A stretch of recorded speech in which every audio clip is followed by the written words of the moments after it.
O simbolismo também surgiu na França, tendo como iniciadores e principais representantes Mallarmé, Rimbaud e Verlaine.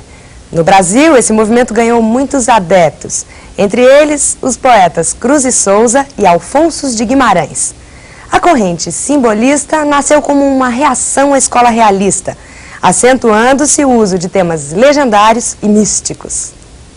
E aí, pessoal, tudo bem? Vamos caminhando, né, a passos largos, não a passos de carga, não, a passos largos para o fim da literatura brasileira no século XIX. Hoje nos tomará o simbolismo.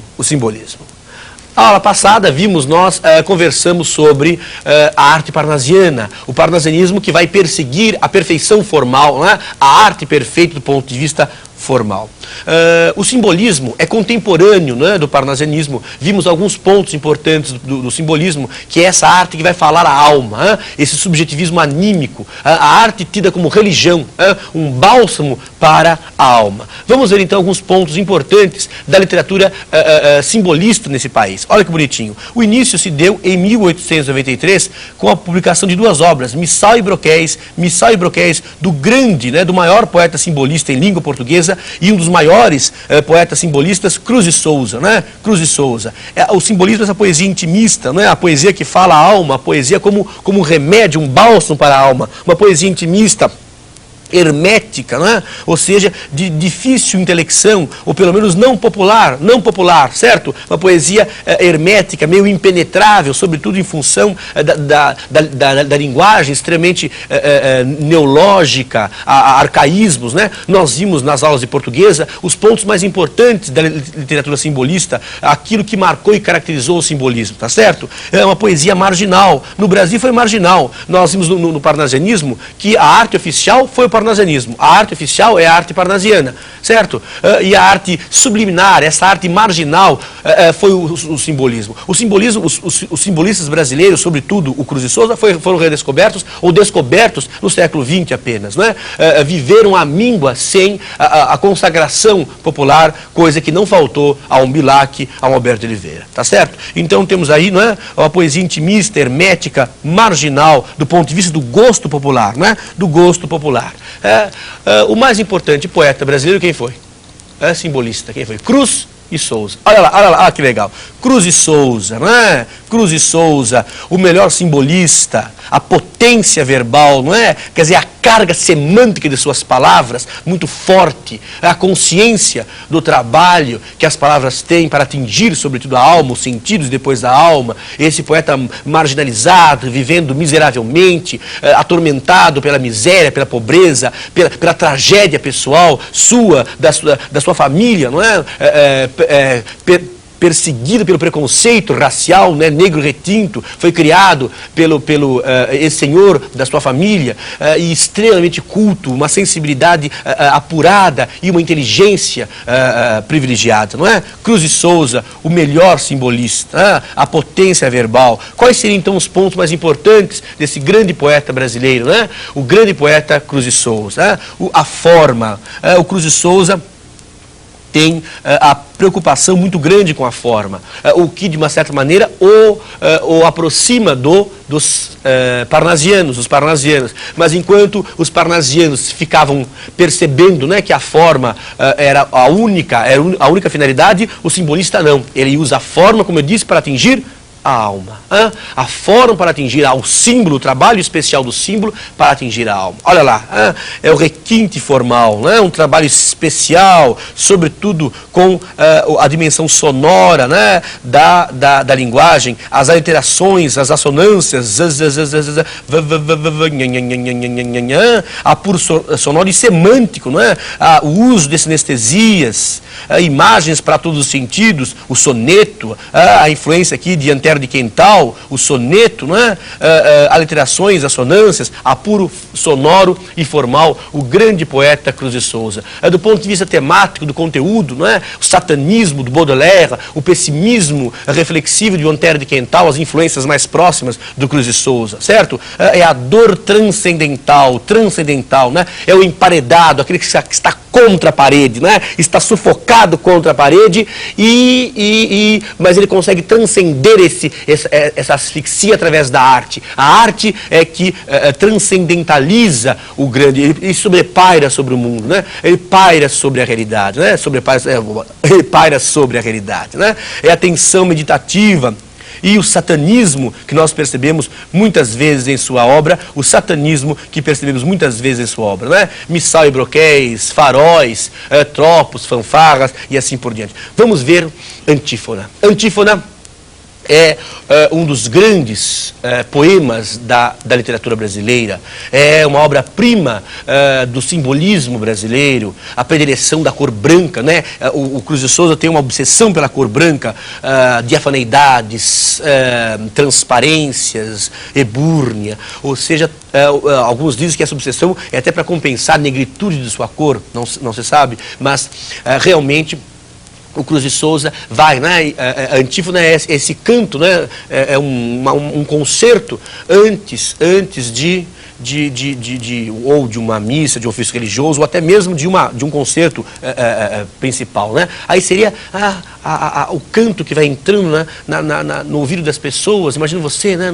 No mar, ou então numa praia, o sol descendo, né? E toda aquela natureza entrando pelos seus ouvidos, e um turbilhão de sensações, um turbilhão de pensamentos, meio disformes, meio ilógicos, meio nebulosos, invadem você, e ele tentou, de uma certa maneira, expressar essa nebulosidade, expressar essa imprecisão nesse belo poema Antífona. Acompanhe conosco, então, a leitura. Vamos lá.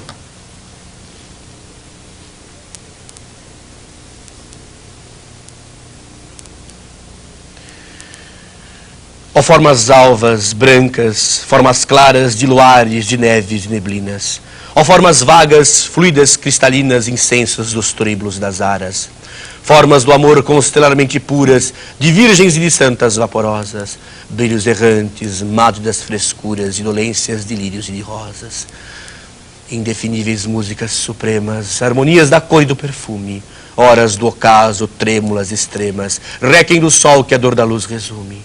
Visões, salmos e cânticos serenos, surdinas de órgãos flébeis soluçantes, dormências de volúpicos venenos, sutis e suaves, mórbidos, radiantes.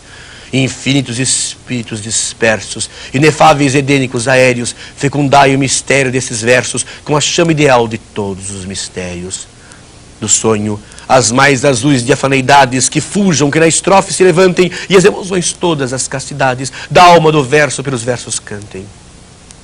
Que o pólen de ouro dos mais finos astros fecunde e inflame a rima clara e ardente, que brilhe a correção dos alabastros sonoramente e luminosamente, forças originais, essência, graça de carnes de mulher, delicadezas. Todo esse eflúvio que por ondas passa, do éter nas rosas e áureas correntezas, cristais diluídos de clarões álacres, desejos, vibrações, ânsias, alentos, fulvas vitórias, triunfamentos acres, os mais estranhos estremecimentos. Flores negras do tédio, flores vagas de amores vãos, tantálicos doentios. Fundas vermelhidões de velhas chagas em sangue, abertas escorrendo em rios.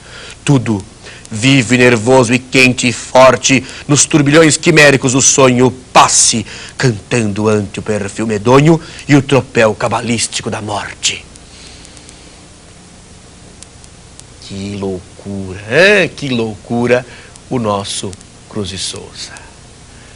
Alfonso Guimarães é o outro simbolista, né? O Solitário de Mariana, aquele poeta monotemático, né? O tema é um só, a morte da amada. Ele era noivo da sua prima Constança, e ela morre, morre, tadinho, ficou esperando, ela morreu, tadinho. A prima Constança morreu e ele vai, digamos, amargar, né, essa saudade da amada durante a sua vida inteira, não é? E vai tentar, de uma certa maneira, sublimar esta saudade, né, esta visão saudosista da amada, numa poesia religiosa, numa poesia meditativa, religiosa, católica, carolona mesmo, né? Missa, igreja, crucifixo, bem católica mesmo. Olha aqui o nosso Alfonso Guimarães, olha que legal. Solitária de Mariana, né? A cidade em que ele nasceu, Solitário de Mariana, esse tema, né, quase obsessivo, o poeta monotemático, e ele tenta então sublimar essa infelicidade da amada por uma poesia mística, religiosa. Notamos, né, uma ambiência medieval, um misticismo católico medieval, tá certo? Em relação ao Cruz de Souza, representa uma descida de tom, né? O Cruz de Souza é o grande poeta, talvez, do simbolismo em língua portuguesa, e o Afonso Guimarães, apesar de fazer uma poesia de certa qualidade, não chega à expressão do grande Cruz de Souza. Então, tons, né, medievais, poesia mística, litanias, procissões, ou seja, um misticismo religioso e católico mesmo, católico do nosso amigo Afonso Guimarães. Vamos dar uma lida num belo poema do Afonso, né? Catedral. Catedral, que é uma espécie de metáfora da própria vida, né? O início, a catedral linda, maravilhosa na infância, e depois caminhando para a infância, adolescência, a velhice e a morte do nosso poeta, o pobre Afonso, como ele mesmo se chama. Vamos então, Catedral, Afonso Guimarães. Vamos lá?